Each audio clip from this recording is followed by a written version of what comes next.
jika ada orang meninggal dunia kemudian yang memandikan, baik, betul, ini ngomong diingatkan, biarpun perempuan memandikan perempuan itu tetap tidak boleh dibuka auratnya, antara pusat dengan lutut tetap ditutup. Kemudian di saat harus menggosok wilayah tertentu antara paha dengan lutut, termasuk lipatan-lipatan di dalamnya, maka tidak boleh dengan tangan begini, ini tangan kosong, harus dengan sapu, apa namanya, sarung tangan, agar tidak bersentuhan langsung dengan kulitnya. Kalau ternyata tidak ada, cukuplah guyur dari atas, digosok dari atas kainnya. Jadi boleh lipatan kain dimasukkan ke dalamnya, selesai. Seperti itu. Jadi nggak harus pakai kaos tangan. Ya kalau ada, kalau nggak ada, cukuplah. Yang penting, mohon maaf, mungkin ditutupi dengan kain yang lebar, dikasih guyur air dari atas, digosok-gosok, diguyur lagi, gosok-gosok, sudah. Ini bukan mau dibasak, jangan digosok-gosok pakai sikat segala macam sampai ini. Jadi harus dihormat, ini mayat. Kemudian setelah dibungkus, ya, kemudian suami boleh memandikannya, istri boleh memandikan sang suami, biarpun suami adalah bukan mahram, ya kan, tapi menjadi halal karena sebuah pernikahan.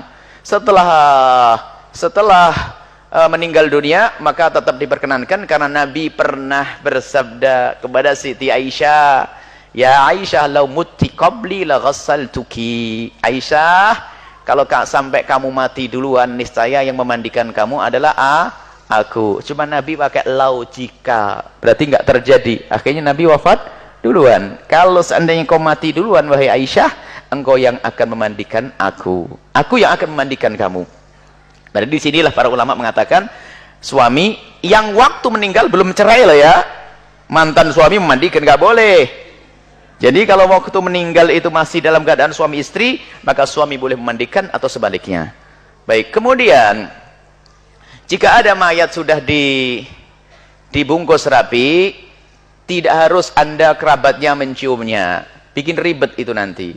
Sudah rapi, bersih dan sebagainya, tidak usah harus menciumnya, tidak harus. Jangan sampai disiksa nanti, Pak, yang menjaga harus buka tutup, buka tutup, buka tutup, padahal sudah rapi di keranda, rapi, harus buka-buka.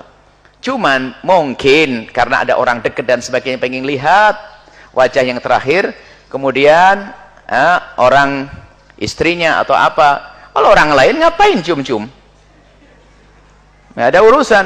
Sanak kerabatnya misalnya, makanya yang mencium misalnya mantan suaminya, mantan istrinya mencium, apakah menjadi batal? Oh, nggak ada yang batal, nggak ada batal. Orang meninggal dunia nggak ada.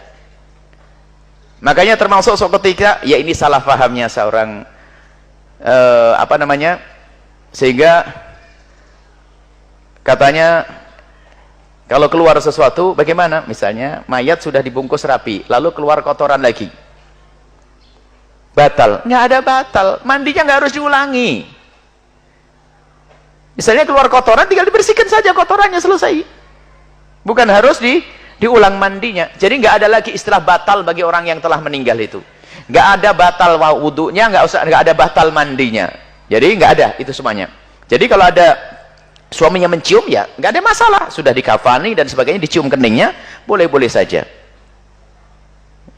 Itu hanya berlaku untuk suami saja, atau perempuan dengan perempuan, kerap dengannya. Tapi kalau laki-laki mencium keningnya, ngapain kamu tuh urusan dengan mayat itu? Nggak ada urusannya.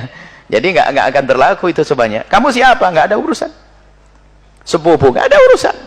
Mantan suami, ya, maksudnya suaminya, baik, suaminya yang meninggal dalam keadaan pernikahan masih ada, maka bolehlah dia mengecup keningnya, dan bukan